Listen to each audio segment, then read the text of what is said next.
It is a hot one in here today, isn't it? It's always a hot one with you in here, baby. And we got this. What is this? A Hummer? Is this a Jeep? This in the is my garage with us? Hummer.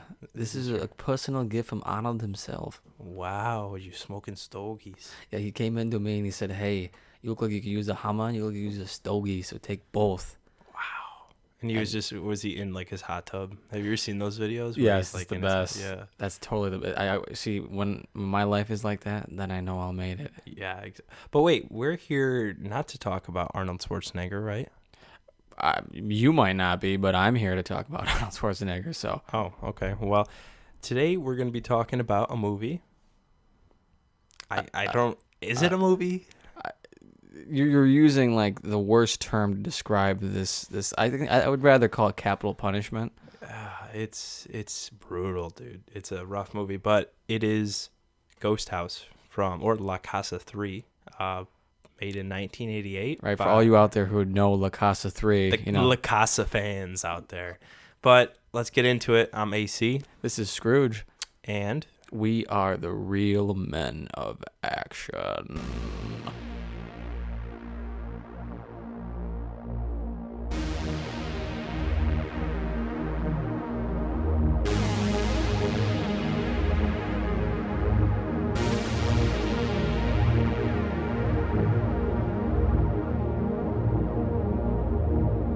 all right, well, Screech, first of all, I just want to apologize ahead of time for introducing you to this movie tonight.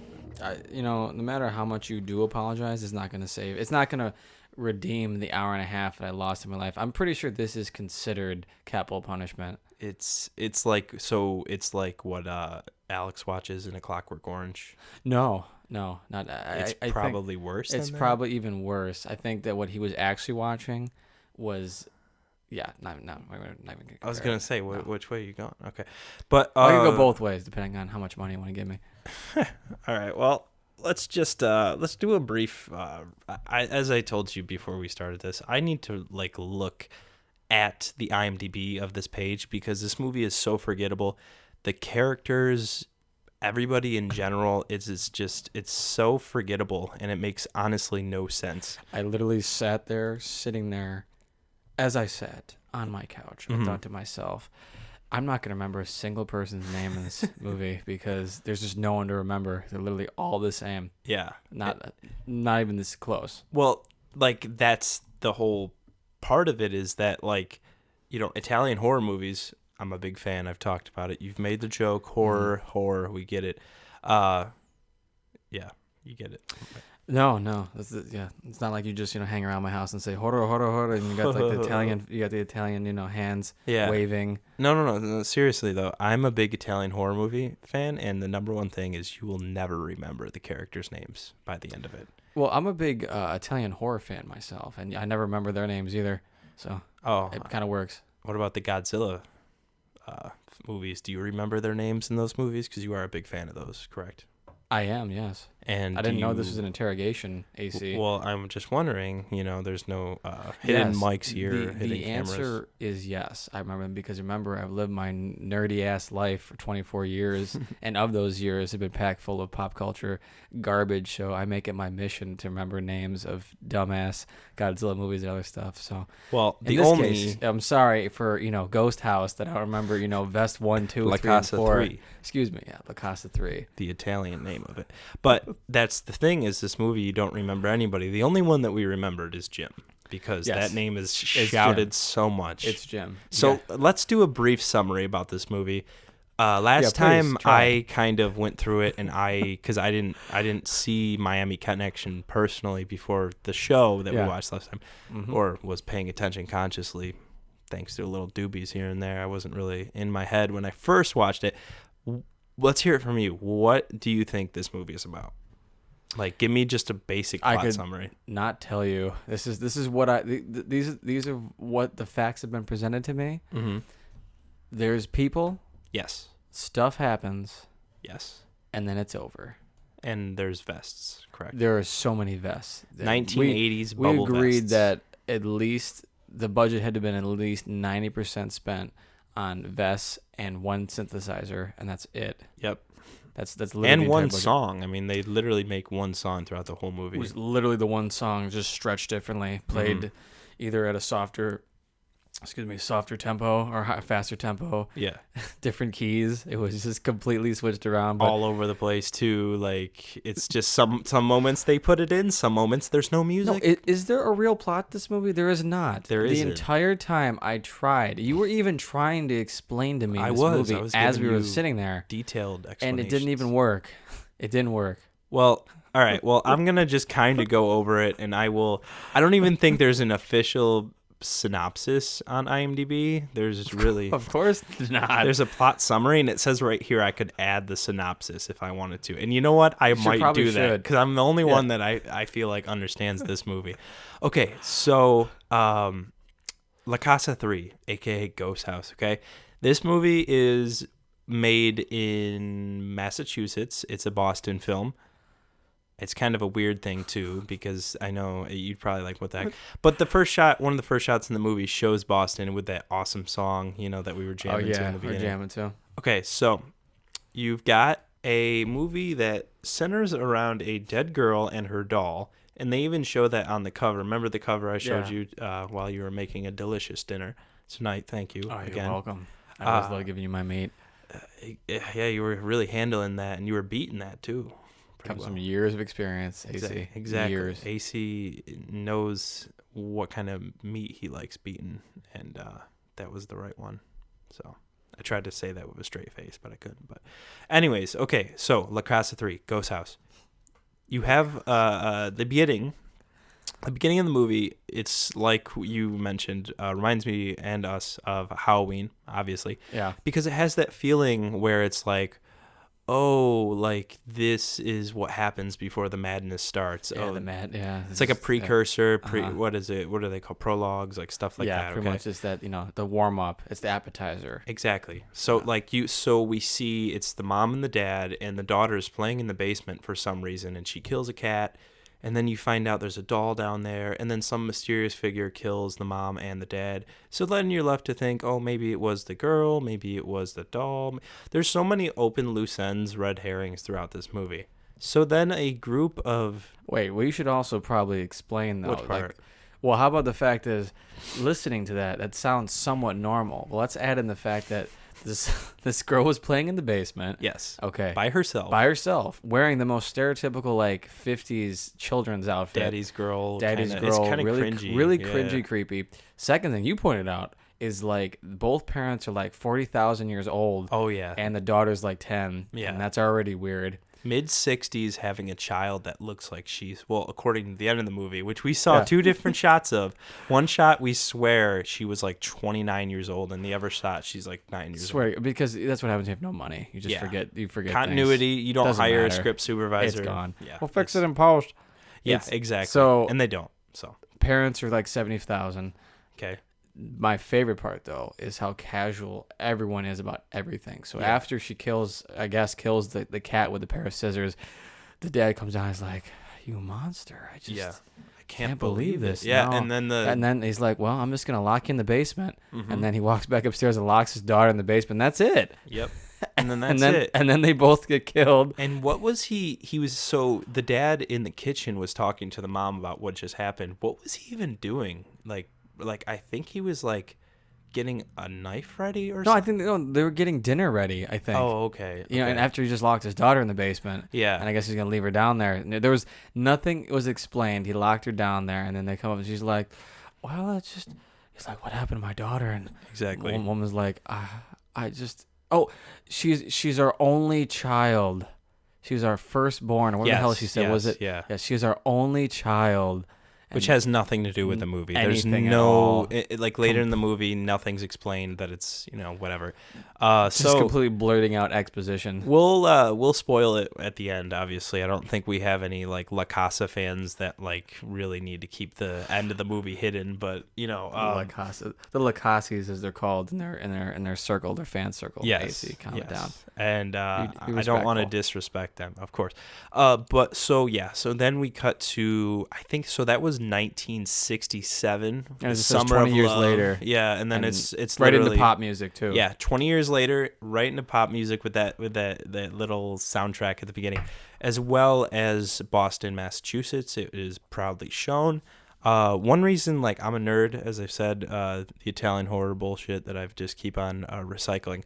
They use this same house in another movie that I love called The House by the Cemetery by a director called Lucio Fulci. I love this dude. So Italian. He made a movie called Zombie. I don't know if you ever heard about it. No. I don't know if it... Okay, it came after Night of the Living Dead, but it was like one of the biggest zombie movies besides Night of the Living Dead. So was it like a ripoff, you're saying? It was the Italian version. Ripoff? So, he was really well known. That movie is like really atmospheric. It's very cheesy, like this movie, but it's watchable. This movie is not watchable at all. No. Also, sidebar, I do love how the history of stealing each other's movies has been going on for decades. Yeah. I always love that. And we have a whole podcast about doing something we like that. should. There's a bunch of movies that people love to just steal each other's I mean, stuff. Samurai Cop just stole Lethal Weapon. Literally. Pretty much. But I guess the better thing is when you say, hey, I'm going to steal your thing, and I'm going to do even worse with it. That's what those are the heroes we're honoring today. Yeah, as they took every cliched horror movie in the book and said, we're gonna do worse with it. We're gonna make it more. In some ways though, that's more watchable than the original. But because it's so bad, like we said, it's so bad it's good. This is we'll save it to the end. Yeah, we'll save that to the end. Well, but we know. Yeah, we know. We pretty much know. But we would say so. We meet our hero who is Vestman number 1. Yes. Okay. Marty McFly looking kind of dude. In his late 20s for some reason, and he lives in an apartment. Huge apartment, like we said. Stereotypical 80s this apartment. This has to be at least $3,000 or $4,000 a month. At least. There's so much space. There's nothing in it except a table and a bookshelf at the end of his bed.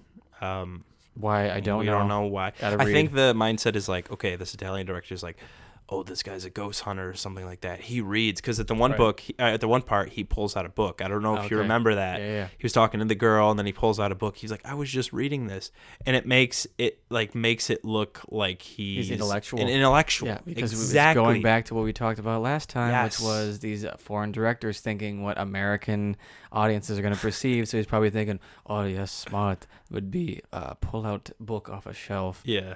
Mamma mia, mwah. Dude, this sounds like a really racist podcast, because the past 3, including this one, podcasts that we have done, episodes, are all foreign directors. I don't know what you're talking about. We hate everyone. Yeah. Equally. Nobody's safe on this show. Nobody. But especially my mother. Let's get back to it, okay?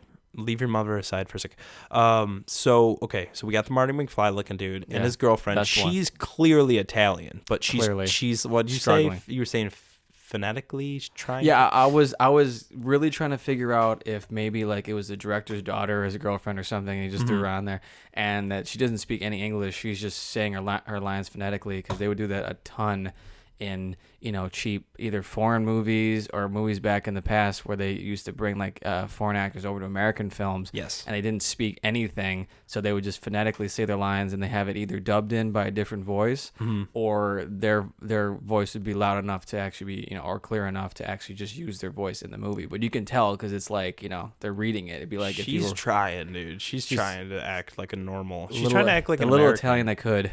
Yeah, and that's the thing. She feels like she's trying to act like an American for some reason, which I don't know what the appeal was, because it was like we don't know this backstory between them. Nothing is explained. There's Not in the no slightest. background. Nothing. This dude is just kind of messing around with a ham radio. A ham radio, which is so outdated. Why did they think that like the late 80s? Because he keeps saying computers. I'm all about computers. Yeah, all about computers. Then why do you have a ham radio? What is that gonna do? Like, what's the probably, combination? Again, Italian director was like, oh, that's the pinnacle of technology. Computers is a ham radio. He's like, history repeats itself. Like, we're gonna start using the ham radio again. Like, just watch. Like, he probably tried to predict this or something, like a Simpsons episode. Stupid. I don't even know how it got. Oh, it was because he heard a signal. Then the next thing is he hears some random signal. Yeah. Of the least threatening 911 call of all time. So yeah, let's talk about this one. It's essentially, we learn it's the voice of one of the characters that we meet later in the film, as well as the girl as well. And it's foreshadowing the death. And if you remember at the one part, he was saying something about Jack the Ripper. There was this Anglican priest, and he a couple days before he killed some woman, the Anglican priest, he looked into the future. It was precognition. All this kind of like weird, like voodoo kind of stuff. Yeah. And that's, I think, what they were trying to connect it is like, okay, I hear it on the ham radio. That's like future that it's going to happen. What would be cool is if there's a sound of one of them, like the Italian girl and Marty McFly. If there's a sound that they hear and they're like, oh my God, that's our voice. That's us screaming that we're about to die. That would be kind of cool because it's like, oh my God, why am I hearing, like, imagine hearing yourself on the radio, like but instead, screaming, and it's nothing. Wishful thinking, AC. Because instead what we got was a horrible 911, one of the worst 911 calls I've ever heard with, people screaming going, ah! Yep. And oh my God, stop or whatever. It's a bad one. So eventually they set out on their Wizard of Oz journey to go and find, where are these voices coming from. Somehow he tracks it down to a place. Right, because you're not even thinking about like, hey, maybe by the time I get there, maybe it's a prank call. It's all gone. Yeah. Oh yeah. Either maybe they're already dead. And they're already dead, and it's over. Cops are there, so I literally just wasted, driving however long to go somewhere. Details. Who really knows? Who cares in this? Not in this movie. No, they don't. And so they eventually get there, and it's this like really cool house. Like I said, same house as House by the Cemetery. House by the Cemetery did something really cool with it, where it made it look. And it made it look like very creepy, like the way the lighting was in this. This one just feels like an isolated, like kind of like deserted barn house for some reason. Like it's every time, if you notice in the movie when they're walking around it, it's very bright. It doesn't really seem creepy. Doesn't even look real, actually, in my opinion. It looks like a set. It does, but it's actually a house, like really, which is cool. House. Yeah, I just watching the other movie, I could tell it was a definite house. And the one part when she runs, this is later in the movie, she's running down a hallway, the last remaining character, and the sides of the walls are like, it looks like they're about to paint, like when they do that before you like rip the wallpaper off. Yeah. I think that they were getting this movie ready for House by the Cemetery, or they were ripping it up from the last. Yeah. But I mean, if you got to reuse it, you got to reuse it, whatever. But they go in the attic, they find a ham radio for some reason. It's just there. Then, of course, the best line delivery by our homie, Jim Dalen, whatever his last name is, but it says Jim Dalen, comes in there and gets very frisky with that, like, poker knife thing. He's, like, just molesting it as he's talking to them. He's, like, holding it, just kind of talking to them with it, which reminds me, in Miami Connection, I read that those were actual cops in that one scene where the cops show up. That, yeah. And he was holding the gun and, like, aiming it at his other guy because he was so nervous. It's the same. It's the same premise. The same thing. And then the best part is he's wearing another vest. Yeah.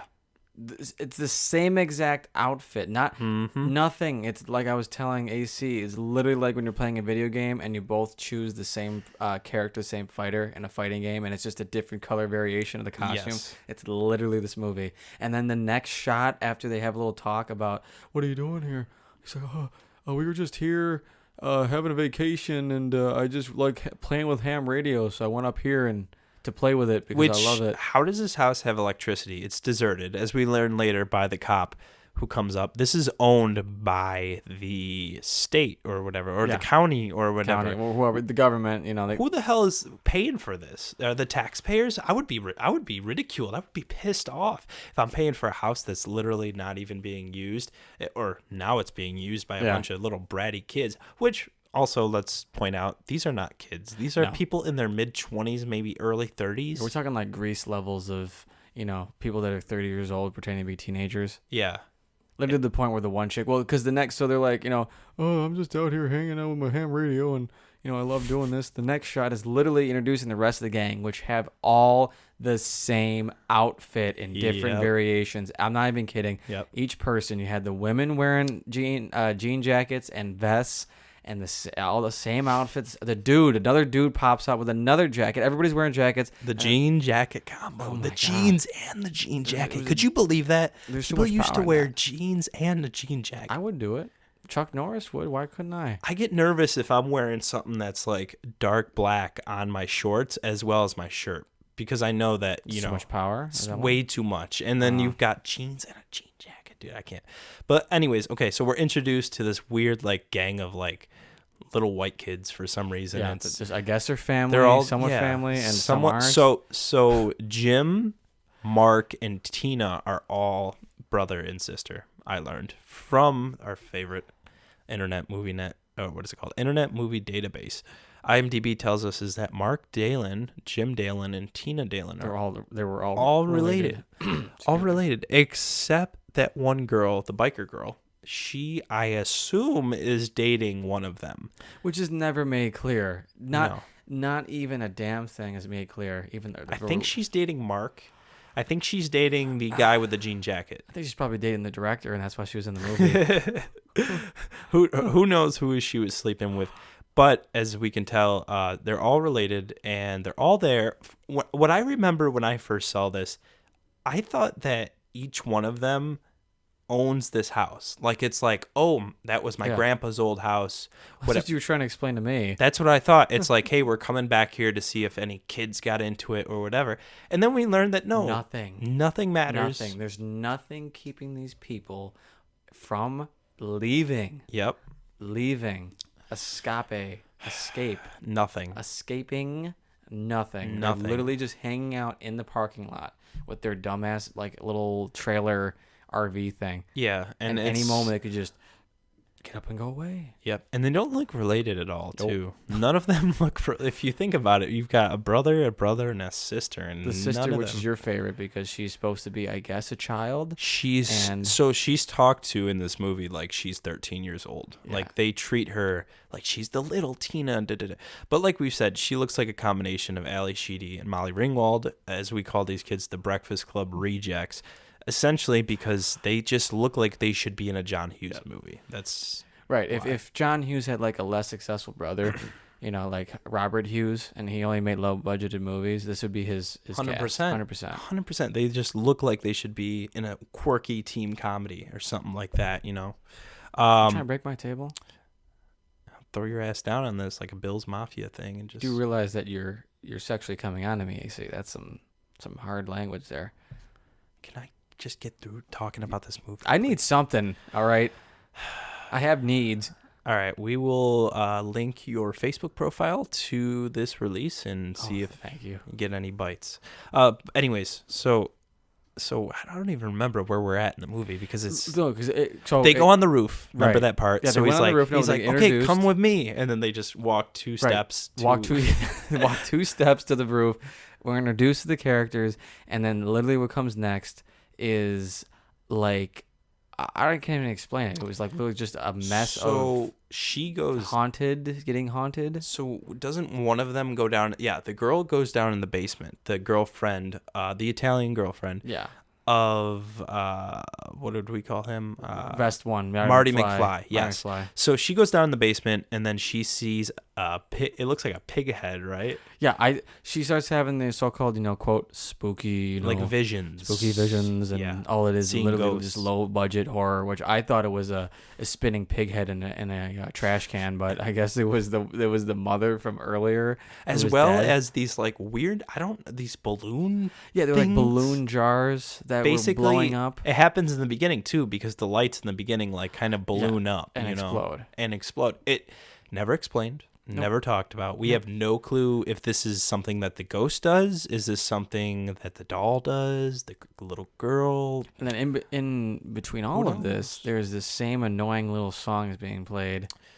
Yeah, we'll have to put that in this podcast. You're gonna have to, so people will be like, it's something that honestly, it's something that to me, it's like. I don't think I'll ever like not hear it, and it's almost like PTSD, pretty like much. Auditory PTSD, But yeah, so then that song plays, and it starts in the beginning. We should have mentioned it in the beginning, but it starts in the beginning with the little girl and the basement and all that kind of stuff. You hear it, but then you also hear it now when she goes down in the basement. She's like hiding behind the thing, whatever. She has a big freak out, and her boyfriend comes running to her aid. By running to her aid, I mean he runs down there and just like a dumbass stands and just looks around. Doesn't even look for her. Yeah. And then the other guy finds. He's like, "Oh, she's over here." And he's like, "Oh, are you okay, honey?" Yeah. And then she's, it was so terrible.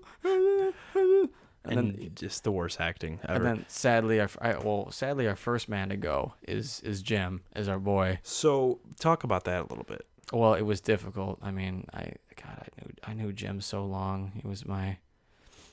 No, not about Jim. How he died. Well, he died how he lived, being a good man. Hold on, I'm okay. Yeah, take your time. Oh God. So the same thing happens. You know, he hears noises down in the basement, and he comes rushing down there without his vest. Sadly, yes. This is exactly why this happened. He runs down there without his vest, and once again, you start hearing the music. You know, he sees the girl, and I guess the fan that's down there, starts spinning so fast, and he's like, no. I love how they put the plug like right in front of the fan, so you know that it's not actually plugged in. It's a ghost. And he doesn't do any. That's what I love about all the people that die in this movie is they're so casually cool with all of it. Mm-hmm. They don't try to run. They don't try to do anything. The guy's just like, no. And as it's going faster, and he's saying the things that they heard on the radio. Yeah, in the beginning. Entire time the connecting is saying, please, no, help me. Oh, help me. And then the fan part, the one fan propeller breaks off and goes flying and cuts him in the neck. And he, with the acting on the level of Daniel Day-Lewis, he grabs his neck and goes, and then just like slowly falls. Slowly slumps over as he got cut in the neck. Yeah. And then so he's down, he dead, he real dead. And then once again, just other weird stuff happening. Because you remember also, I forgot, during that, the one dude who's got like herpes on his lips. Yeah. He comes running into the house. And that is Mark. My man. Herpy Mark runs in and encounters a ghost dog. So we got Ghost Dog. Yes. So we get Ghost Dog, and nobody knows why, because in the beginning scene, there's no dog. Nope. There's no. If it was like her hanging out with her dog or something like that, would be. Or even the dog attack. The dog literally does nothing in the entire movie. It barks. He tries to throw something at it, and it since just it's a ghost, slowly fades into him with a horrible what do they call? Yeah, it's like an overlay or something. Yeah. It's basically taking two clips and putting it over each other, and I was like, wow, that looks really bad. But nothing, just barks. Doesn't do anything. Doesn't attack him like I thought it was gonna attack him. But no, you got that going on as our boy Jim gets sliced and diced in the basement. Yes. And then finally they come across Jim, his lifeless corpse, and then plenty of mourning, tears, crying. Yep. And then we get introduced, which we kind of briefly got introduced to, which is the caretaker. He is the red herring of the movie. Yeah. Our boy who's the stereotypical hick, pretty much looks like Vincent D'Onofrio and Men in Black. He's got the overhaul. Yeah. He's got the bug guy. Yeah. Put my hands on. He terrified me as a kid, dude. He terrified me. Because that's scary looking. I did not know that was Vincent. Did you know that? Yeah, it's because he got all the makeup and whatnot. Wow. I just remember him Full Metal Jacket. That was. Oh yeah. He's in that, right? Yes, he was. Private Pile. I'll give you two pieces of trivia real quick for yourself and for anyone listening. Sounds good. Full Metal Jacket. He had to gain 70 pounds to portray his character. Really? So he really wasn't that fat? No, he was always a slender guy. So actually, it was so bad on his joints that he actually tore one of his knees because you go from being thin to being 70 pounds overweight. And he's going to do all that stuff, hurt himself. Second thing is, in Men in Black, he actually purposely wore knee braces or leg braces all up and down his leg to force himself to make it even weirder for his walk. So that's why he was walking so really weird. Yeah. He's a great actor. He could have been in this movie. He should have. Well, actually, no. Actually, hold on. Never. No. Full Metal Jacket was like he did not deserve to be in this movie. That would have been a slap to him. Imagine if he was the caretaker, though. That would be kind of cool. I guess. I'm just saying.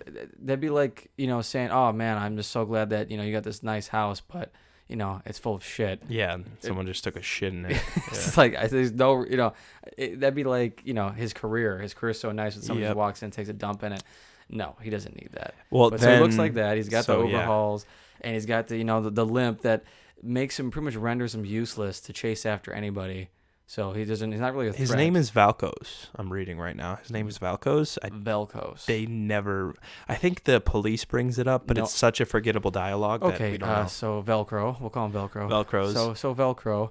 He he's so-called. He's always just chilling on the property. He's like doing the pervert thing in the bush, jacking off. Which there are caretakers like this. Like there are people who. For an example, down the street from me, there's a really creepy, like, foreclosed house. They cut that lawn all the time. Yeah. Makes no sense because I know the people in the city as well. They'll cut the grass on vacant lots that aren't even for sale. The city just hires them to do that. Yeah. So like we think this guy is probably just getting drunk and walking around, and something mentally is wrong with him, which is stated in the movie and the way he walks. I think the director was like, how do we portray a handicapped man? Like mentally, let's just make him walk really weird and kind of creepy and wear overalls. That's a good impression of the director, but you also need to have like pasta in one hand. And then... I don't think it was this Italian. I think you're thinking like with that. I think you're thinking of like Italian American. Kind of like the New York kind of. But no, none of this. No. I don't see that with this guy. I see this crazy. More as like the seedy Italian, like that really like. Oh, so even it's the mafioso stereotype. Yes, kind of. Yeah. Okay. So very just like like just a lot of slow head nodding while this movie's being shot. You know. Okay. Stroking. Not really Italian. Not the Italian American, but the more like pure Italian. Anyways, So, all right. So, Valkos. We see him. Velcro. He is Velcros. He is such a red herring, and I think that they wanted him to be a red herring, but you can't really make a red herring when also the as we learned, the girl is pretty much a red herring too in the doll. Yeah, well, the entire movie just doesn't make any sense. We think it's about an evil doll, but as we'll find out at the end is what happens. So then the other girl, who was that? There's so many random girls. Other girl? I think. Remember, the other girl goes upstairs, and then there's a lot of stuff going on. This is later, but there's no. Wait, yeah. See, we're all over the place because the movie is all literally all over the place. Because that happened first. Okay, then it but the cops are called. Yeah, when Jim died, then it just completely flipped into some weird ass detective like movie for like a good 10 minutes. But before that, there's one more thing that happens between Jim dying, and I remember it. It's one of the girls or something goes upstairs. It's something she like. I remember the cut was so weird. That's the one I'm thinking of. Is her in the one room like looking around and everything or something like that, and then sees the mirror bend or something like that. There's something, but then it cuts super right away. Like you would think right after Jim's dead, calls the cops, but it doesn't. I was like, they call the cops because the girl was screaming. I remember that watching that. I was so confused. I'm like, wait, why are they calling the cops when why am I even questioning? Anyways, the cops show up. Completely different movie for like 5 to 10 minutes. Oh wait, I think that's what it was. That was when our boy Martin McFly, after Jim dies, like, I'm gonna go to the cops. You hang out in the you protect yourself in the RV and put yourself with the. That's what it was. And then the RV starts to move. The 13-year-old. Yep. And then she just completely ignores that advice and leaves the RV and goes inside to just freak out, and then for some reason he's just. But back that's already. later. I think that's after the cops, because even it says right here. So when Jim dies, the police arrive and they investigate. They wrongly assume that he was murdered by the deranged Valkos, implying that the old man has a very strange fixation with the house and considers it as its own. We don't get that at all. You can't just you can't just literally see that's one thing I learned like writing screenplays. You literally can't describe what is going on without showing us some kind of action that is. Well, that's the exposition machine. That's literally just blurting out stuff, shooting out the exposition to the audience because we don't know how to film other actions. Maybe if there was like something like this, ready? Intro. Okay, follow me. Intro. I'm following you. All right, the intro, it shows everything that happens, right? Right. And then it like zooms out a little bit of the house, and all you see is the old man just standing like right on the corner or something like that, making him look like a red herring, making him have this weird, strange fixation. Or like it starts earlier in the day, the old man stops by, he's just the caretaker, and he's like, oh, hi, Mr. whatever the dude's name is, Baker. Hi, Mr. Baker, I'm here to change your light bulb, whatever. Then he leaves, then the other guy's like, oh, where's Henrietta? Where's the little girl? Where is she? And then she's like, the wife's like, down in the basement. Then goes downstairs, sees the dead cat. See how easy that is? A couple minutes of just some exposition to give this old man a creepy, vibe to it. But it's not at all. It's this more like, oh, look, an old creepy man out of nowhere.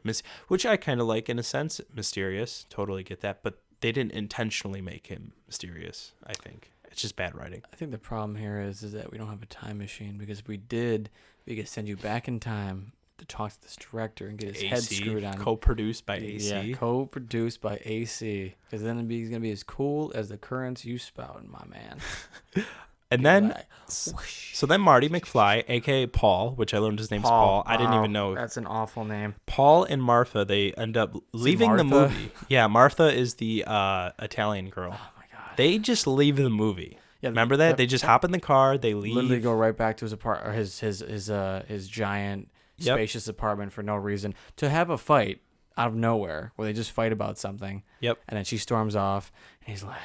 And then they find out that Baker, so the father of the little girl, used to steal stuff from a funeral director. And by finding that out, it was literally him driving to a funeral home and having a weird ass conversation with the guy who sat there. And he's like, "So I'm very sorry if you lost something. He's like, "Oh no, I just want information. Oh, I'm just curious." He says that line. I'm just curious. I'm just curious about He said, "Hey, did you know about this murder 20 years ago?" And he's like, "Why would you want that?" You don't go to a funeral home just to be curious about anything, even especially just a 20-year-old murder. He's just like, "Yeah, I'm just curious." And the guy at the funeral home's totally okay with it. He's just like, whatever. He directs him in the right way. He's got to go to some cemetery. At least he's like very mindful. Like the funeral director is like, "I'll give you this information." And then he was like, that the one part, I love it. Like he's like the one dude, YK Kim in Miami Connection. I feel like he's the only one that takes this movie like he feels like it's serious, like he's actually gonna like. Do you have the same connection as Mr. Kim this week? Do you feel spiritually connected with him, AC? I do. I stick up for that man because out of all those actors in that last movie, he is the only one that it feels like, and that's how it feels with this director. They're the only one giving some kind of oomph because this dude looks like a funeral director. He's super tall, super lanky, really weird. He's probably the only person in the movie that I thought fit his role actually well, and he was exactly what you need. Bad actor. But the look was good. It was creepy. Yep. It was lanky. Exactly. Very lanky. And he had it's kind of like the dude from Poltergeist. Yeah. This whole movie is with the clown. Yep. And then with the clown, it's like the same thing. This whole movie is pretty much Poltergeist. Well, yeah, it's the same thing except for it being absolute shit. So he finds out, he gets his information, and he finds out that he was stealing, that he stole a doll, right? Because I remember the funeral director got really pissed off. He was like, "Oh yeah, I told him not to take that doll." So this funeral director knew that there was some spooky shit going up with this doll. Didn't care though. He was just like, he told him didn't matter. Does not care at all. So the father was stealing stuff. Because I guess that's what old people like to do down in this area of Boston or wherever the hell they're living. Boston. And then they let you know it's Boston. Oh yeah, because they're playing out in the yard. Yeah. They're burying things out in the yard. Yard. So he gets his information. He drives off to, I guess, the cemetery because he's got nothing else better to do. In the car. Yeah, in the car. He's getting out in the yard to go into the car and go drive to the cemetery. Oh, yes, okay. And then, we're skipping ahead a little bit, though. You sure about that? We're skipping because remember, as soon as they leave, then, it pans out. And then it goes back to the house where one of the girls dies. Remember that? Tina. I thought that didn't happen until after that. Little girl does die. I think it's right after the funeral. Like I said, this movie is incoherent, so we have no clue when things are happening. Are you sure? Because I remember it was when it was the what's her name? They do go. They go back to the house though, and they warn them. Yes, that's what I'm saying. They warn them. So it was after because the funeral thing happened first. Then they left. Then after they left, our boy with the sickle, Men in Black ripoff, he went and killed the funeral director in the most ridiculous way possible. There's just a toolbox sitting in the basement of this funeral home in the area where they prep the bodies. Like just a toolbox, your stereotypical Bob the Builder. Can we do it? It's not even like a like one of those closed lid toolboxes where they're like all purpose. That would make sense because he could carry things to help fix. Because when we meet the funeral director, he's fixing this lady who I said looks like the Bride of Frankenstein. Yep. Which is funny, by the way. Is helping her. He's like, "Oh, she just got hit by a bus. Like it's no big deal." Also, if she got hit by a bus and she got ran over, would not look as concrete as she looked. Anyways, he's doing some things on the side. Mm-hmm. Totally get it if you got a black box next to it. Anything looks like a toolbox. But instead it was literally a Bob the Builder. Yes. Can we kill him? Yes, we can. Has a hammer. Has a hammer. Sitting right in position. A screwdriver. What in the hell is he doing with that screwdriver? When the hammer was positioned perfectly for him to just reach over and grab it, and the guy's like, "No, It's like a video game when you want to pick up something and it's so perfectly exactly like like that. You press X, he presses X, and then all he goes and goes, and he hits him with like this little like dunk right into the forehead. But I guess that presses into his skull, and then he just goes. And then just like slowly falls back, and then he carries him, and then Velcro's in a very sensual, romantic way, where it's a weird ass point of view from the camera, where you see the funeral dude's face, then Captain Velcro there. So it's like each person's perspective looking back at and each forth. other. Didn't make any sense. It's almost like it's like Saving Private Ryan, like a beach scene, like you're carrying like your dead comrade or whatever. It was just called saving because they were saving as much money as they possibly could. Then he finally throws him into the coffin, and AC notices that something's up with the coffin. Yeah, it looks figures a little out that off. it looked like, because they got the fake blood just going everywhere. We realized that they obviously lined this coffin, probably in some poor man's funeral home, to make sure they didn't mess anything. They had to pay money. They lined it with toilet paper or paper towels. That was paper towels. It looked like a single ply paper towel that they wrapped around, but it was a huge sheet. Yeah, huge, because as he was getting pushed in, you could see it was waving away from the coffin. Yeah, they don't want to get that blood on that coffin. They rented that coffin. There's no way in hell they bought that coffin. Oh, coffins cost like $11,000. They're so expensive. I just bought one the other day. Really? Yeah. For your ex-wife that you were talking about? Yeah, so about this movie, it's definitely... Yeah, so after that... and they go back to the house, yes. and they're like, hey, white people, stop being stupid. Yeah. Don't go back in there. You're going to get hurt. And then they leave. Then they leave the movie. Then they go back home. Right, and during that, everyone's like, yeah, we'll leave the house. Yeah, we'll put some... She was like tranquilizers for the little girl. Oh, yeah, that was another... Thank you for reminding me. That was another great thing, is that when the... No, because that's what you were talking about, is that when the little girl went upstairs... and she freaked out, and they brought her downstairs to the RV, where I guess the girlfriend said, yes, I have tranquilized her with, I guess, my drugs in my purse, and she'll be fine for a little bit. Don't you worry about that. And then we come to find out the same girlfriend goes into the RV to check on her, and she's still talking to her. She like wakes up like 2 seconds later. She's just like laying and then just gets up real quick. With what tranquilizers? They don't understand how. I was going to say they don't understand how tranquilizers work. Also, they didn't need to say tranquilizers. I feel like tranquilizers is a super outdated like word in a sense. Should just say give her some roofies. That would or some Valium, whatever they want to give her. But it's like I said, I feel like this script was written in Italian and then it was translated and they just kept it in there. I don't think they had a script supervisor or anybody to say, you know what, this doesn't sound like somebody would actually say this.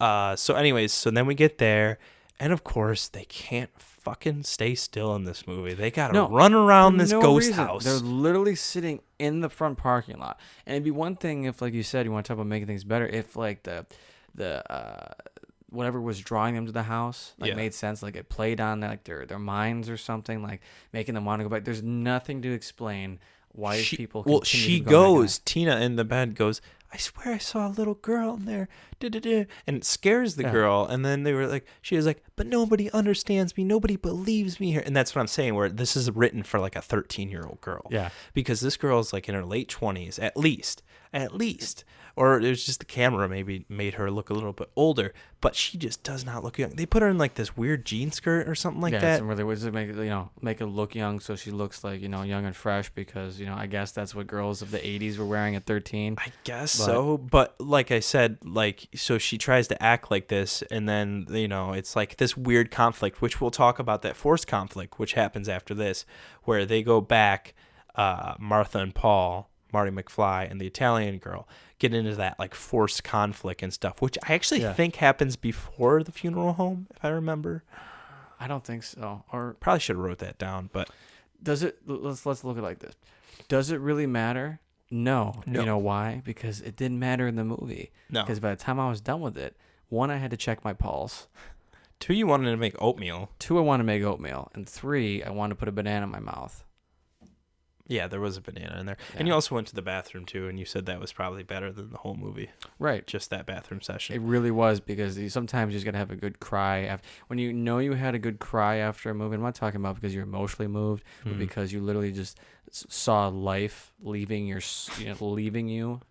You could feel it leaving I could you. feeling. It was like Mortal Kombat. I was Shang Tsung. My soul was being taken from me. That's how it felt. Okay, but so we got all this crap happening at the same time for no reason. Let's go back though to okay. So before the funeral home, there's that weird like forced conflict where it's like. He's trying to show that he's this like really important ghost hunter or radio. At that one part where he's like computers. All I know is computers. He tries to act like this computer guy, but he's somehow invested in this like paranormal thing. Because I remember one part they're like, host or something. Yeah, they're like, they don't explain anything. They're like, I think that this is paranormal or something. This is related to the paranormal and all this kind of stuff. And so then there's like that forced conflict. Cut forward, because I know we missed this part as well, the conversation between the lieutenant, which let me see what his name was real quick. God. I mean, just generic cop number 1. It was generic cop it number just 2. says lieutenant here, but I remember his last name was like Peterson or something that was super generic. So so then we go back to them and they're kind of talking. You said, I think we both said that the one dude with the glasses kind of looked like a newscaster. Yeah, it was completely forced. Amazing. The lieutenant guy, he looked like, you ever seen that picture of Ben Affleck who's standing outside smoking a cigarette and he just looks completely done with his life? I think so. It sounds familiar. I mean, every picture looks like it. It's a sad Affleck meme. But I bring it up because this dude looked like he was literally dying with every take he had to film, and you could see it in his eyes. You could see it in this one too. Dead inside. I mean, these guys just probably wanted to buy a new speedboat or something like that. But they probably weren't even making that much. For this. Most likely they're probably just doing it because they needed some food that day for their family. Something to get the day behind them. But so you got these cops. Yes. And then you've got the conflict between the girlfriend and the guy who I get for no reason. Yeah. Wow, you're breaking stuff again. This is crazy. This is what happens when you just keep going. Just keep going. Just keep going. So what were you saying? So they're fighting for no reason. It's literally like almost might as well just been on a timer. Looked at your watch. Oh, it's time to fight. They fight, and then she storms off, and then they just get right back together. Yeah. Because that's how it works. And who are you talking about then? These two that are fighting? Excuse me. The two, Marty McFly. And so the protagonists, essentially, in this movie. Yes. I guess so. I mean, are they? Well, interlaced between this, because I'm just, stuff is popping into my head that I completely forgot about. Do you remember the scene where this is the part I think is what we were talking about, where the old man comes through. That's what happens. She's in the basement, and the old man comes out of nowhere and then chases the girl outside, and then the guy falls from the roof, and then he has the pitchfork and all that. Yeah. Okay, they fight. And then he runs off. Right. Forgot about that. That is the part where I think they call the cops. That is when they call the cops. Because his arm is bandaged and all that kind of stuff. Okay, now I'm starting to remember. So then from there he gets information, like we said, Marty McFly gets information about the previous owner of the house that the whole movie is taking place in. Mr. Baker stole this doll, and so now he wants to go and talk to the cemetery, like custodian, caretaker kind of guy, because the funeral director kind of like said that, he would be the guy to help throughout this whole thing. So basically, we're just pushing the story along. We're just moving everybody on. And then it cuts back. So like we said, to this cemetery, and they finally get in. Velcro's starts chasing the Italian girl at the one part or whatever. And then weirdly, so it's like during the daytime, and then like you said, they put some kind of filter to make it look like it's nighttime. So first, remember, he goes to talk to the discount Morgan Freeman. Yes. Who is obviously completely blazed, 420 blazed, out of his mind. His totally eyes are drunk, so red. So red. He looks so exhausted. He's like, he drank all the beer that they paid him for the movie. He was like, so this stuff happened here in the cemetery, and I... And he was literally just like ready to pass out. And so he's talking to him, and he's, so-called explaining more exposition, more. Yeah. And in this, then, she's just hanging out in the car, who then gets attacked by, Captain Velcro there. And you're like, oh, that's really weird. What's up with the color? And I said, that's something I learned from Godzilla movies, actually, because that's something that they do all the time, is that to save money, they would go and film so-called night scenes during the day, and then put a special filter on to make it look darker. Okay. But all you gotta do is, actually take a moment and look up at the sky in the shots, and you see how, clear and blue it is. You can do that on like Instagram filters or like when you take a picture on any kind of camera. Nowadays they have that, and every time you do that, it looks so off. It looks so bad. Yeah, it's weird. It's like one thing if you're doing it for some kind of special effect, but in this case, they're literally trying to pretend that they're shooting at night. But the reason why they do that is because it costs money to get lights to shoot at night for lighting. Yes. So they're like, well, money. But lighting? My first I don't intention. care about any of that shit. Yeah, my first intention though. I mean, I'm gonna always come off, and I support YK Kim, like I've said. I actually like this scene. I really do. I think that like the weirdness of it, again. It reminds me of being in a cemetery when it's kind of like stormy at like 3 or 4 in the afternoon. Like it's got a weird. But it's not supposed to be at 3 or 4 in the afternoon. AC. Yeah, that's fine. You're right. AC's a lover. I'm an atmosphere guy, 100%. Huge reason I love this movie is the atmosphere behind it. I can totally vouch for he's a very atmosphere oriented kind of guy. He likes it when I leave the rose petals down and the candles. Yes. And the soft sensual the oil music. and all. Yeah. So much oil. A lot of oil. Preferably baby oil. The best kind. Yeah, but slides right personally, I mean, come on, you're a filmmaker too. Don't you love like atmosphere in a movie? No, atmosphere is key. I mean, the idea for me is if we're talking about, because we're always talking about bad movies, a good movie is one that immerses me in the world of whatever they're setting trying. in, right? Yes, that's setting in. This cemetery, for some reason, it's like a different movie to me. I think because I'm spoiled, I love Night of the Living Dead so much that every time I go to a cemetery, I just think of that. My brain automatically thinks to that. Maybe that's probably why you're just excited, because I mean that is also your stereotypical horror, fare of here's girl death, running through the cemetery Yep. and there's some creepy dude with a sickle, because there's got to be a sickle in this one. Yep. He's running through, and she's running away, and I don't even know how she falls into whatever the hell that thing is, or what happens, but she ends up falling in some kind of cavern of some kind. Yeah. I don't even know what's going on. Here's what it is. It's I forget what they call them. Catacombs? Actually, yeah, it's catacombs. Actually, one of my like guilty pleasures that I want to be when I'm older, I want to be like this cemetery guy. Like I want to work at a cemetery where all day long I just cut the grass, I keep to myself, I do my own thing, whatever. And whenever I walk around a cemetery, I love to look at these things. Some people build these like really like stone monuments for there would be like 1 or 2 caskets in there, or sometimes they're stone and all this kind of stuff. I like the atmosphere in this part because it's kind of creepy. It's like an underground thing. It's a little creepy. But you see a hand, right? Remember, the hand holds a lamp or a light. No, that's the best. She's down there screaming, Mark, help me, Mark. Yep. We think it's Velcros. Mark, help me. I think it's Velcros, and a hand comes creeping down. It's like really, like weird looking in the sense it's like can't even describe it as like a zombie looking hand or whatever in it, and it just reaches over and grabs a lamp that's sitting on some table for no reason. Is it, or is he just? I thought he just was bringing it into the movie, like bringing it into this. I wish. No, that's the word, mausoleum. I think that's what it's called. Mazel tov. As you, Mazel tov. Go ahead. Keep it going. When he was slowly reaching out and he grabs a lamp that's just sitting there for no reason, picks it up, and then the entire way it's shot, it looks like he's carrying it to the woman to give it to her nicely, like, here, you're the light of my life. Yeah. And then he just hits her over the head with it. It's a sweet gesture. It really is. And even when hitting her, I mean, like, I hit women all the time, and it's like they really appreciate if the she physical. wants to go to bed quick, maybe she wanted to take a nap. Maybe That's she was right. so scared she from was Velcros. so tired, Yes. but she couldn't go to sleep because she was so frightened. He knocked her out, and she was able to take a nap. So it's a really so he knocks her out, and then that's it. Like the hand retracts. Like that was his mission. Yeah, I thought he was gonna like pick her up, steal her, kill her. No, just hits her with the lamp, and then she knocks out. And during all this, remember we cut back to the house. Cut back to the house, and our oldest 13-year-old girl, she wanders. I think it was upstairs again because hey, they got nothing better to do.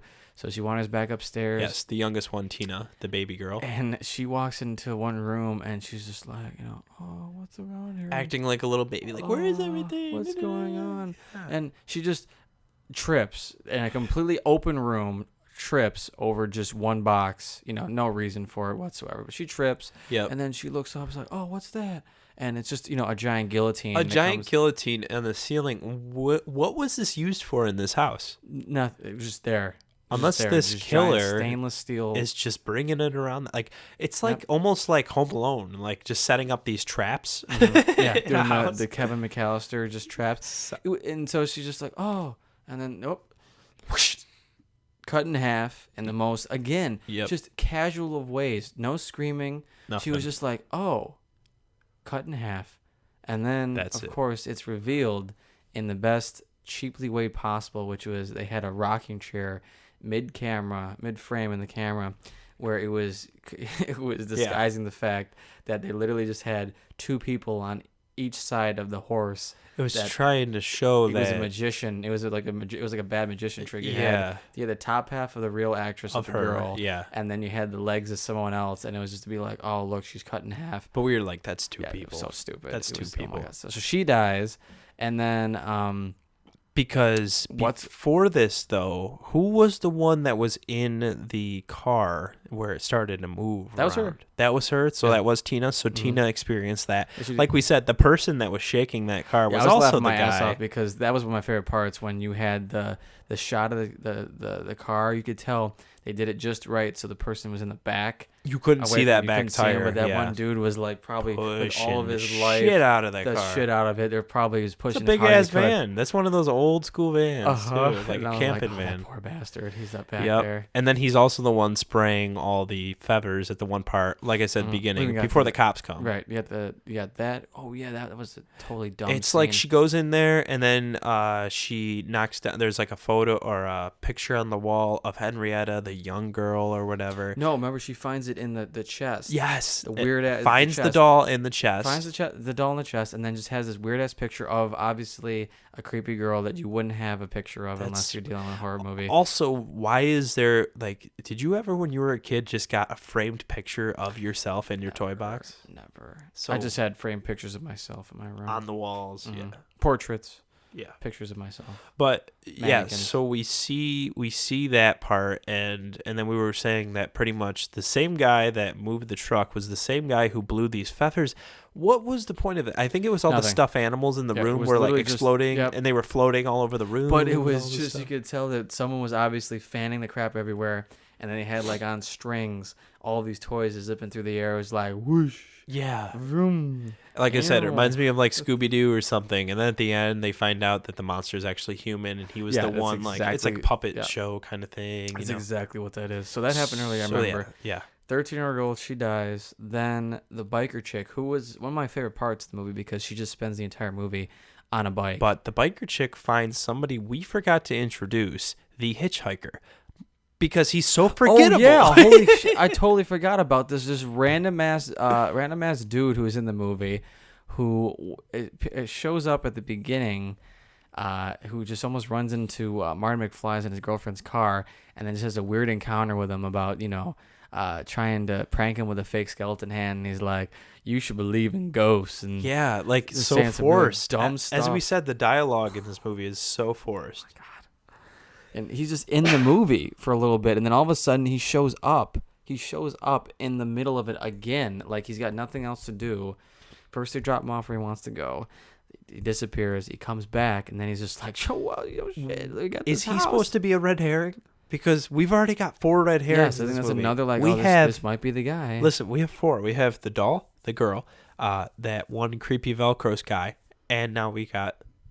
I don't even remember his name. I don't even think he had an actual name. Is there a name? Let me see. Pepe.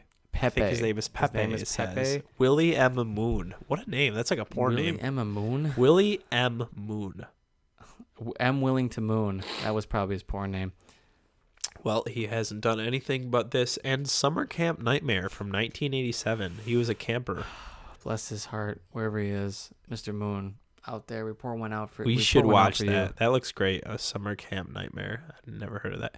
But okay, Probably some kind of extra that lived in the Boston area or something like that. This man literally has no clue like what his motive is or anything. He's just like, hey, I'm here. I'm gonna get killed later. Like I knew it when I first saw him. He is gonna be killed later in the movie. He has this skeleton hand that he grabs everybody he keeps with, pranking people with, no purpose. But he shows up, and you're right. He shows up.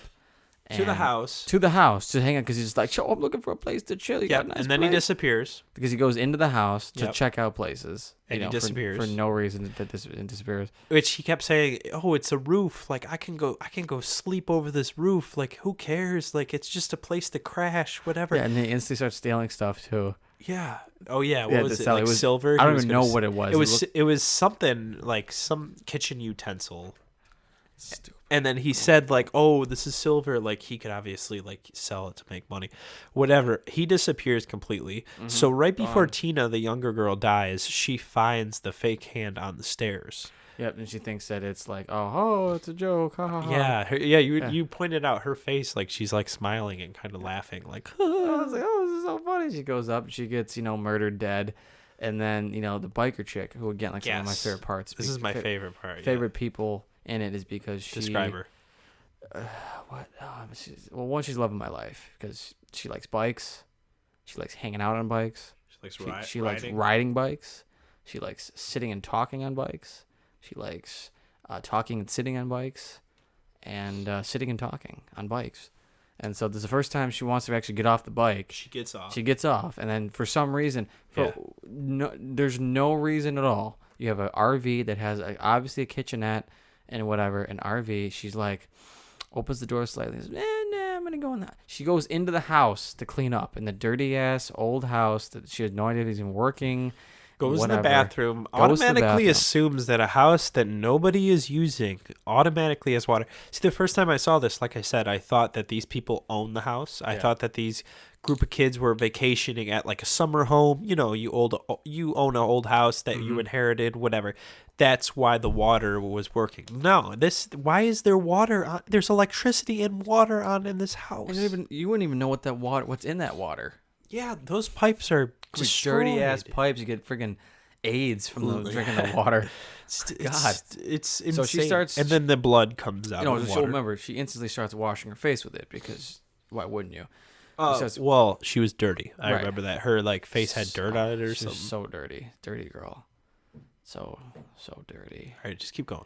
Dirty girl. No, not this. Just keep going with the plot. Yeah. So, she's like, oh, let me start washing my face, and she's washing her face.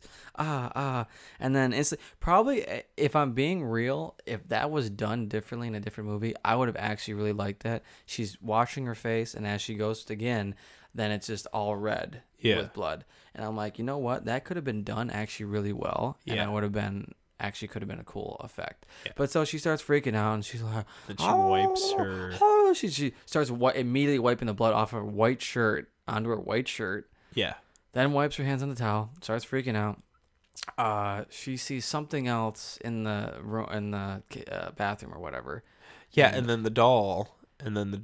Yeah, and then the doll eventually So Tina comes in, and she's secretly the doll. So the youngest girl walks in, who we just saw her got cut in half. So we're dead. Like, wait, she's a ghost then. Yeah. She was like, oh, Tina, so good to see you. I love that, though, in movies where, somebody dies, and then, another character sees that person, but they think they're alive, because the last time you saw it. It's like if you just went to the bathroom, you died in the bathroom, but then you came back out here, and you were just... I love it. It's always, really motionless. Morbid AC. Well, and I was die in the bathroom? I mean, you said after this movie, you kind of let something go in the toilet. That's cool. You heard it here. But no. Let me okay. So if you came back and you're super motion and what's the term? Super blank face and motionless. Deadpan. I love her. She's just whatever. Robotic. And then of course I would give you a huge hug because if I just saw you 5 minutes later, I would give you the biggest hug. That's literally just gives her the biggest hug. Yeah, biggest hug. She's freaking out, and then it turns into adult. Which sidebar? One of the most annoying things about these movies. I don't care if they're good or bad movies that have to do with dolls. They are fucking toys. Okay, if I came into my bedroom and one of my action figures started talking to me and it wanted to kill me, guess what I had to do? all I'd have to do is kick that son of a bitch across the room. You're like 100 times bigger than it. Hit it. I don't care. Yes. These movies about haunted dolls really piss me off. It would be creepy, yes. But you're talking about little, Chucky, all that stuff. That really always annoys me because it's like a foot tall toy that you could easily destroy. And yeah, okay, supernatural stuff. It's bullshit. Okay. I think it's more like this doll has a supernatural side to it. But no one tries anything, right? The entire movie, everyone just like accepts their fate, not in like some kind of philosophical way. It's literally just because they just don't know how to act. Well, remember the guy at the end though, which we'll talk about. He does actually get revenge on this doll by burning it. Well, yeah, but think it's the end of the movie finally. Yeah. But like everybody else just peacefully. It took them an hour and 34 minutes. Everyone just peacefully accepts their death. Like no one tries to fight. They literally don't even try running out of the room. Yep. Most of the people are just like, no, please, God, not me, help me. So we find out that's the doll gone. Don't cut away because that doesn't make any sense. Cut away to our boy Herp Mark, or what was his name? What's his name? Which one? Herpy. Oh, okay. Yeah, that was Herpy Mark. Yeah, Herpy Mark. So Herpy Mark's like, he shows back up because during all this, he went to go put gas in his bike. Something was going on. He took the girl's bike, and then that leads to the girl going inside, just never staying put. She's supposed to stay in that damn trailer thing. Doesn't. The car trailer. Whatever. So he goes to get gas. He comes back, and he immediately goes, "Where are the girls at? Where are they at?" And he goes back into the house because let's just keep going back into the house. Yep. He goes back into the house, and this time he comes up to the, I guess the second floor attic or whatever. So he goes into this, it was like an attic room, and then there's a weak spot in the floor, and he somehow lands on the first floor. I don't even think he lands on the basement, but for some reason the ground starts to crack, and it opens up, and he falls into this weird milk vat. This vat of just whole milk. Yeah. Like it's supposed to, like in the most forced, like scary scene of the movie, it's just this vat of bubbling milk that skulls pop up, and the actor, God bless his heart, does his absolute damnness to sell as he thrashes around and goes, Yep. He acts like a zombie pretty much. And one thing when I saw this movie, so if we watched it on Tubi, you can watch it on Amazon Prime right now as well.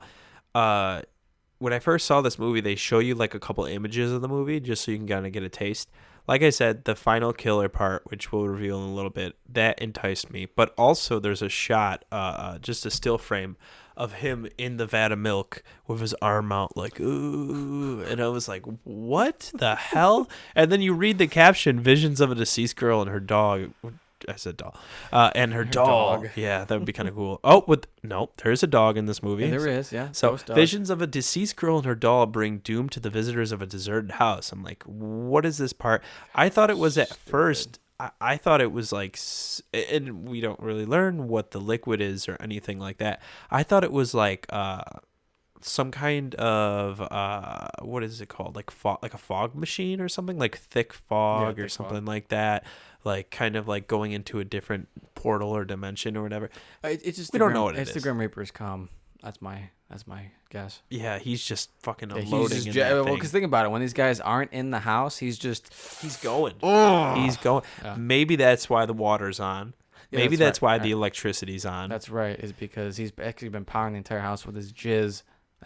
We've solved the case. But it's kind of like weirdly psychedelic and what's the term? The term for something that's kind of surreal. That's what it is. Yeah, it's kind of surreal. It's like, why is this vat in this house? Was Baker doing this? Did he make this in the house? I think that was their attempt to try to get supernatural with like kind of like Freddy, Freddy Krueger type stuff, where just all of a sudden there's just this and like when he has those really long arms in the first movie, Nightmare on Elm Street, where he's just kind of scratching along. He has those super long, like dangly arms. It's like, I think it's just things that like it just becomes surreal just to make it more, scary and supernatural. But it just looks retarded. It's completely useless in this. Because then the next is that we find out the biker chick is fine. Yeah, she's just been hiding, I guess, and she's just moseying around the house trying to find her way out. Yeah, and she starts hearing what's his name crawling out, Herpy Mark. Now Oh, yeah. Now- Okay. now- So now a he's mess. walking He- up the he- stairs. yeah, So she he was crawls out. upstairs,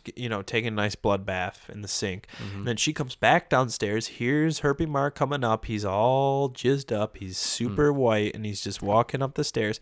He can't really talk for some reason. She stabs a shear, like those trimming shears, shears. like outdoor kind of shears. Yes, because she heard him coming but didn't see him, so Yeah. she hit around the corner with just a giant pair of scissors, and Stabs him right in the back. right in the back, like 3 or 4 times. Yep. And then it finds out it was him and screams out. and all this. And she tries to get out. Well, the funniest thing to me is she's trying to get out the door that she didn't even walk in. So she runs to the end of the hallway. There's those front doors. She didn't come in through there. She came in through the door through the other door. So it's just basically the director who's like, we got to make sure nobody gets out. That's what happens like Amityville Horror. It's like nobody gets out of this house alive. Oh no, everything's broken, even the windows. House on Haunted Hill did that. If you've ever watched that movie before, No. it was an older one. I've They lived in the did a haunted remake. house on the hill, though. Yeah, but It was the house I grew up in. really, Yeah. it's on a hill. No, it was haunted, but I mean, technically, it was more like a. Where was it? Around here? Yeah, it was the last house on the left. Oh, you're hanging out with Wes Craven. Nice. Yeah, me and Wes go way back. Let's finish this last part. I've always been We might as craving well- him. I've been trying to. Oh my god. I need a new co-host. Please email us. I'm looking for a new co-host. Anyways, Yeah, if you're well gifted, please email me first. yeah, members, send him nudes whenever you can. But I'm also looking for a co-host. Anyways, I was just joking. No, he's not. He's not. was just It's okay. We both hate each Can we other. get back to It's La a Casa mutual- 3? Yes, please? La Casa. La It's not Casa, you mutual, casa, okay? mi casa, su casa. Anyways, Please. okay, so the ending of this film. So stupid. We cut back to the cemetery where Marky, or what the hell did we call him? No, we even got to there yet. Marty Remember? McFly. No, 'cause remember, don't forget, because what is happening at the house is she's trying to find a way out. She can't. Yes. Then all of a sudden she finds the doll and out door swings open. Yeah, and no. out- Oh, wait. Yeah, I because- thought, but they cut back, and this is the part where he opens up the casket, right? Yeah, it is because so yeah, I was going to the right direction because he opens up the casket, finds the girl and the doll. Then it cuts back, and she finds the doll in the one And the room, girl, and the then girl. hides in that one room, which is the same room as the feathery part. It's basically the little girl's room, her Yeah, room she in the finds house. the little girl and the doll. Yes, Doll, and then door swings open. door swings open, and like I said, one of the images that attracted me to this movie, a Grim Reaper looking dude holding a knife that has maggots all over his face. Just maggots, like And the literally- mask. Literally, the director was like, "Gotta figure out something scary. We got this $2 mask. What's scary? Oh, maggots." Yep. They just literally took a crap ton of maggots and threw it on this poor guy. What's and a black cloak? What's a symbol of death? What's a symbol of death? Oh, a Grim Reaper, a skull. Skulls. Perfect. Because there Maggots. are skulls in that white jizz that we saw earlier. That's Remember, there's right. skulls that pop up. Yeah. So I guess he was killing people and put the skulls. But there's 2 skulls. So maybe that was the mom and the dad. That's possible. There might have been another for the girl. Or there could have just Who been as many knows? people he likes killing. He just threw them in there. But like we said, that whole part, which just, I actually like that part. Okay, I love the synth. It's so cheesy and bizarre. It's like a bad acid trip. It's weird. But what does he do? He pulls out a random gas can that I guess was just chilling in the back of his cart. A giant one, not like a tiny one. It was a giant That thing gas is can. huge. He was waiting for this Yeah. moment. He was wanted to burn waiting. that little girl. And he did. And he ends up burning the girl, and the Grim Reaper and the girl and the doll, they all just Vanish. kind of Literally get vanish. deleted. I always think of the way they got, they did it was they took the frame, they put them in. This is the most generic little kid making movies thing. Yeah. I stand in a shot, you're recording me, press record, turn it off, I run out of the shot, and then you record it. So they just kind of they just disappeared. It was literally that. It wasn't a literally that. dissolve. It would be cool if there was some kind It was of just dissolve. like a pop. Yeah, gone, it was just super quick. just pop, gone. Yep. Pop, gone. And that was it. And then it was just like, oh, it's finally over. It's all done. all So over. then, is it the cops show up? No, Yep, they- the cops show up, They and go, he's they go to the house. Cops show up, and the he's cops cops like, oh, we can't have the press all over this. They wouldn't believe the ghosts. media and wouldn't get this.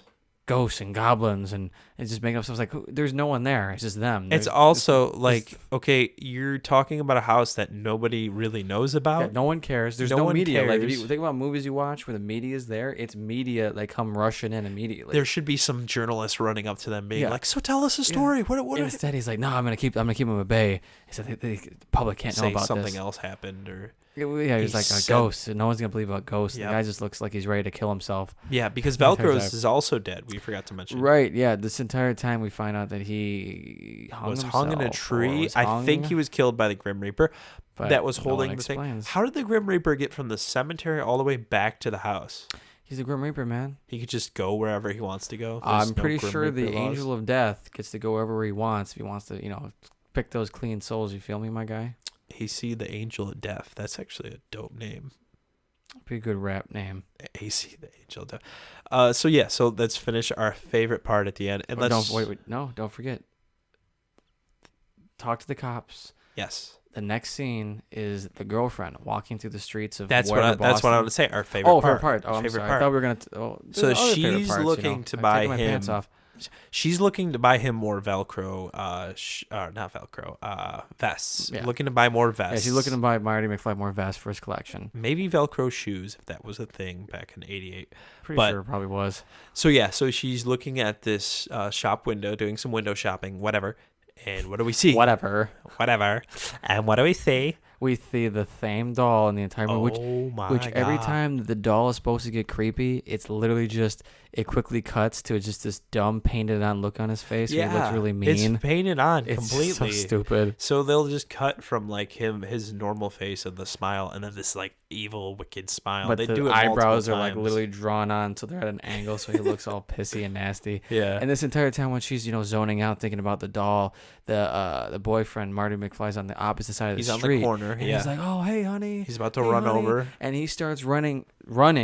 And I'm saying and this it in shows quotes. a don't walk sign, just to let us know that he's not supposed to walk across that street. I don't know if you noticed that detail. That made me laugh. It said that, but then it said walk. Yeah. So then it said walk. Don't walk to walk. And then it said walk, and then he starts lightly jogging, and AC was pointing out he's literally looking in the same exact direction. Yep. Here comes a bus barely barreling down the road. Yeah. And it implies that he gets hit and killed. And it's like this weird shot of like the bus getting really close to the camera. Really close. And then her face reaction. No. And then it ends. And then that's it. And then you were like, wait, that's it. That was it. And that's the same stupid music it was playing the entire movie. That was it. It was so stupid. I think it was like, hey, look, it's not over. He got killed at the end, but like he was literally looking in the same direction. Wasn't as even when he was straight. Walking, doing a light jog. He could have jog. So he was so slow. And the bus wasn't even going that fast. If anything, he would have been like bumped to the ground and been like, oh. Yep. But no. But La Casa fans know that there was a movie after this called La Casa 4, La Casa which had Linda Blair in it as well as David Hasselhoff. It's 1988. The American release is called Witchery, La Casa 4. Oh my God. There was one after that too, La Casa 5, Beyond Darkness. I have not actually seen either of those two. Yeah, it's a cheesy thing. I've seen parts of them. I have not seen the whole thing. So I will get back to you, Scrooge, about that and let you know. Please do.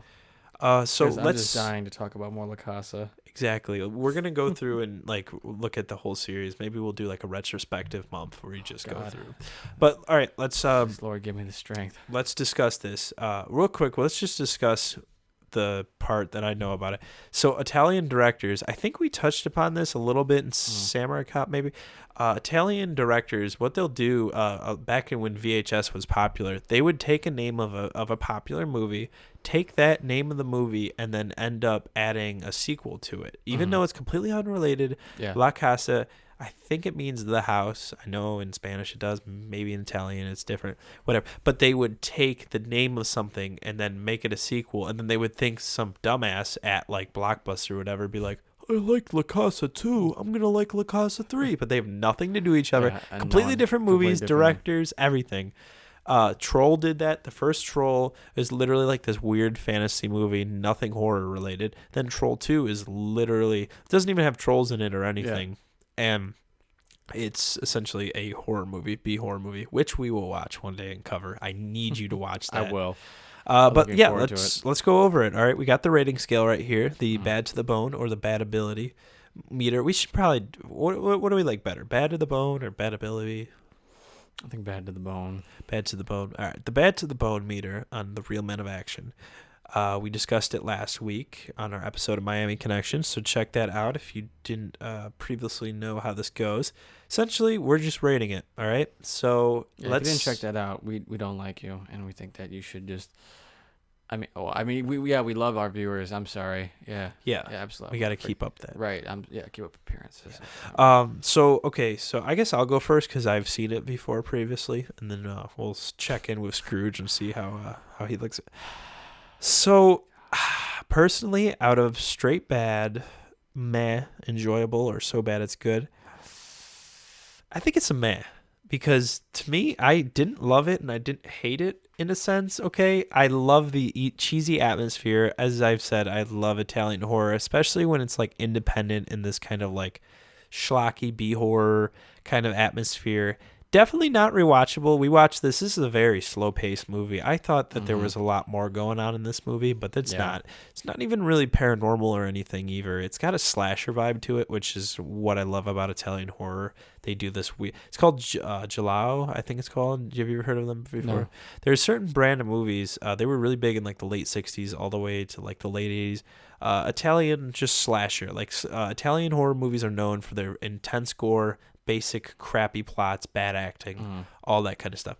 This movie feels like a mild one of those. I think it was trying to cash off of many different movies, such as Poltergeist, as we've pointed out. All different movies, that were big in the 80s and stuff like that, especially the culture around that time with that weird soundtrack that's like poppy, almost has like a hip-hop feel to it. God, it's so weird. Really weird. I'm going to say a meh, because there's parts of this movie that are really bland to me, but there's also atmospheric parts to me. I genuinely enjoyed some of the actors' attempts, I will say, not performances, attempts. So yeah, that's how I think about it. How about you, Scrooge? I'm going to say a quick prayer here. Thank you, God. Well, see, I was this close to rating it a straight bad, but the only reason why I'll give it a meh is because... Oh, you're going with that. The only reason I'm going with it a meh is because I wouldn't watch this by myself because it is just horrible. I'd turn it off. I maybe watch like 5-10 minutes, but I turn it off.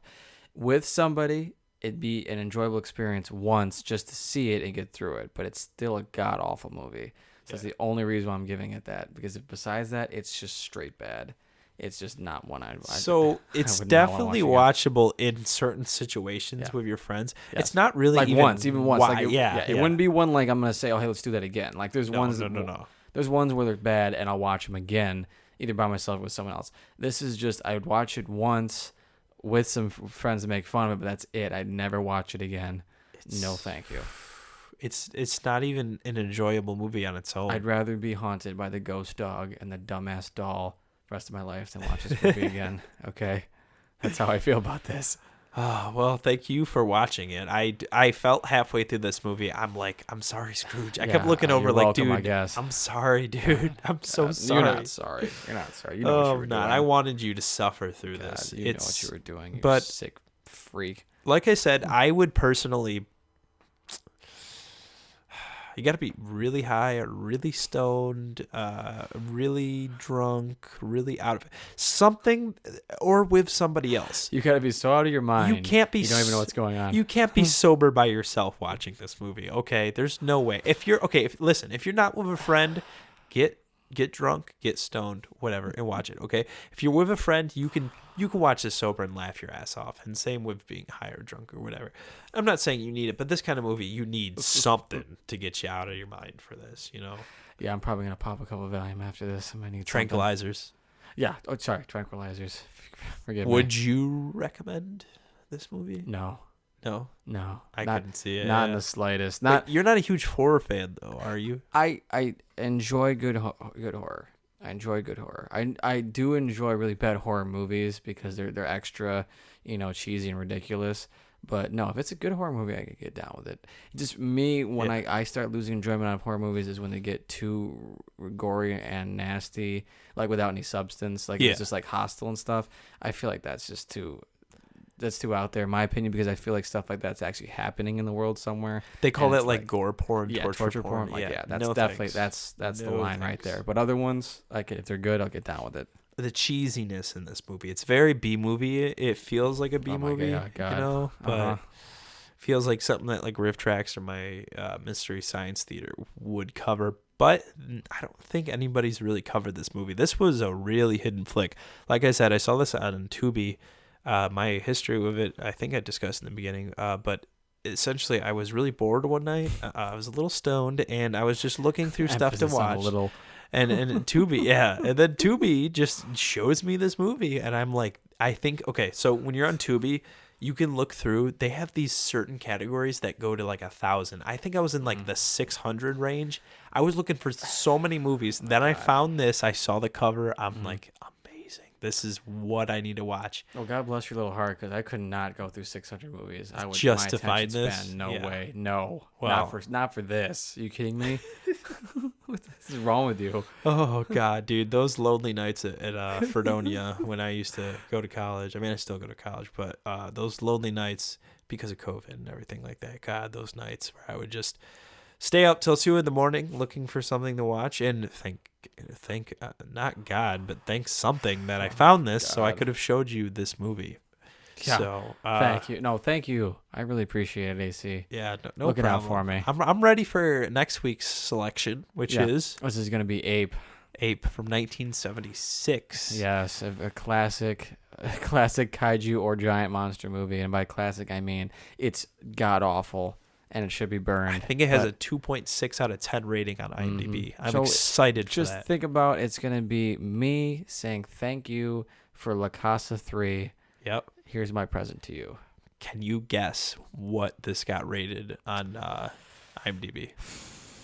I'm going to say 3.5.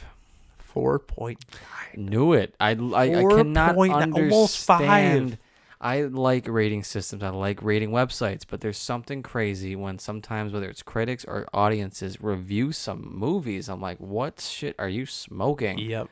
I don't know. A lot of the time it's nostalgia factor. Like they saw this at a 4.6. A lot of the time they see this at like a VHS store. I noticed that like a lot of bad movies, which are unintentionally, really bad. What will happen is people will find these movies and they'll watch them when they was a kid. You know, you probably did that. There was time. There's plenty of ones that I think you saw as a kid, and it's nostalgia purpose. I think this is the same way. A lot of the reviews have that mindset of like, I had a fun time with it. I remember seeing this as a child on HBO or whatever, but hey, well, guess what? If any of you out there that you had an awful childhood, okay? If this is how you spent your childhood, Ghosthouse, for watching Ghosthouse, La Casa 3, you had a horrible childhood. Yeah, find a therapist. This isn't even rated, which is crazy. I wonder what this would be rated. God.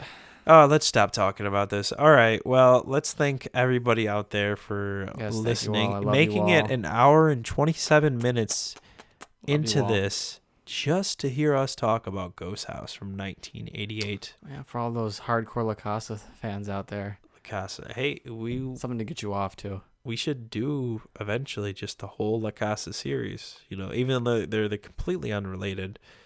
I was looking through the director's history. Mm-hmm. He made, I guess, a lot of popular action movies for Italian audiences, and some reason near the end of his life, which he passed away. Oh, he passed away in 2017. He passed away.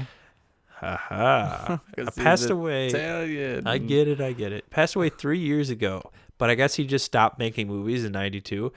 This was probably his heart couldn't take it anymore. I was gonna say this was one of his last movies, and easily one of the worst. Also, want to know what this man directed, which I want to see, which I've heard good things about. Nightmare Beach. Have you heard about that? No, but it just sounds terrible. After the execution of a motorcycle gang leader convicted of murder, a helmeted biker goes on a killing spree during spring break in Florida. Oh my God. It is amazing. That sounds. It's literally him. Awful. It's like him with like that biker helmet on and just killing teens. Yeah, it's apparently a really, really classic bad movie, which we should watch one time. Sounds like it. Sounds like another plan. Perfect. All right. Well, thank you everybody listening, and I guess we'll see you next time. We'll see you next time. But yeah, it was great talking with you, Scrooge. And I appreciate it, man. It's not like any other time that when you don't talk to me, when I actually need your attention. Like when it's been a long night, I had a long time, a long day at work, and your sorry ass isn't talking to me. I come in, I say, hey, how's your day? And then you're just like,